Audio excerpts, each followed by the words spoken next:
আলহামদুলিল্লাহ, আল্লাহর দরবারে আমরা শুকরিয়া আদায় করছি।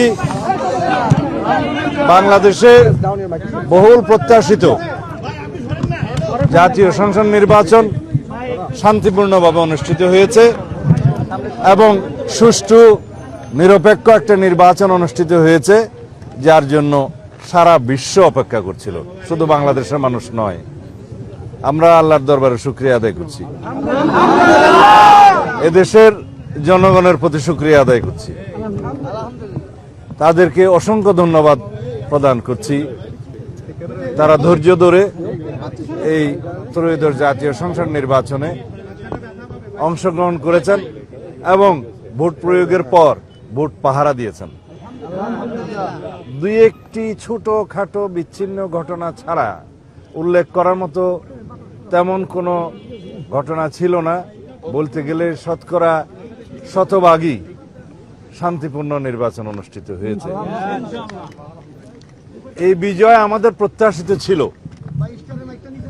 আমরা বাংলাদেশের জনগণের যে স্রোত বিএনপির অভিমুখে দেখেছি, আমাদের নেতা জনাব তারেক রহমান যেখানেই গিয়েছেন, তিনি স্বদেশ প্রত্যাবর্তনের পরে যেই অভ্যর্থনা পেয়েছেন, আমরা তখনই এদেশের মানুষের মন বুঝতে পেরেছি। তারা অপেক্ষা করছে দীর্ঘ 17 বছর পরে গণতান্ত্রিকভাবে একটা নির্বাচনে অংশগ্রহণ করে ভোটাধিকার প্রয়োগ করে এদেশের নতুন যাত্রা শুরু করার জন্য। 40 বছর ধরে অসংখ্য খুশির মিছিলে ছিল আইডিয়াল সেট, থাকবে আগামীতেও। বাংলাদেশের গণতন্ত্রের, শক্তিশালী গণতন্ত্রের ভিত্তি রচনা শুরু হয়েছে। গণতান্ত্রিক যাত্রা অব্যাহত থাকবে ইনশাআল্লাহ। দেশের সকল রাষ্ট্র কাঠামোর গণতান্ত্রিক সংস্কার এবং সংবিধানের কাঙ্ক্ষিত গণতান্ত্রিক সংস্কার করা হবে, যেটা আমাদের 31 দফার উদ্দেশ্য ছিল, লক্ষ্য ছিল, এবং তার ভিত্তিতে আমরা আমাদের ইশতেহার প্রণয়ন করেছি।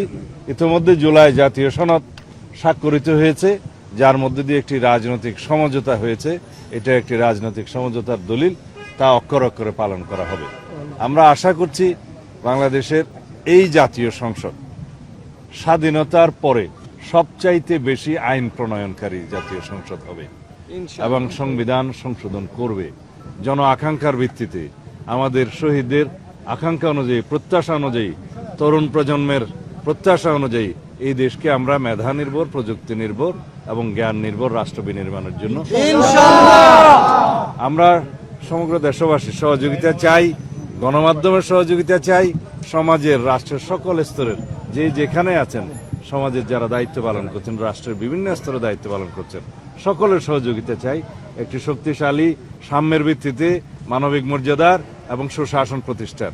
আমরা 3টি জিনিসকে সবচেয়ে বেশি গুরুত্ব দিচ্ছি: আইনের শাসন প্রতিষ্ঠা, দেশের অর্থনৈতিক সমৃদ্ধি এবং দুর্নীতি নির্মূল করা।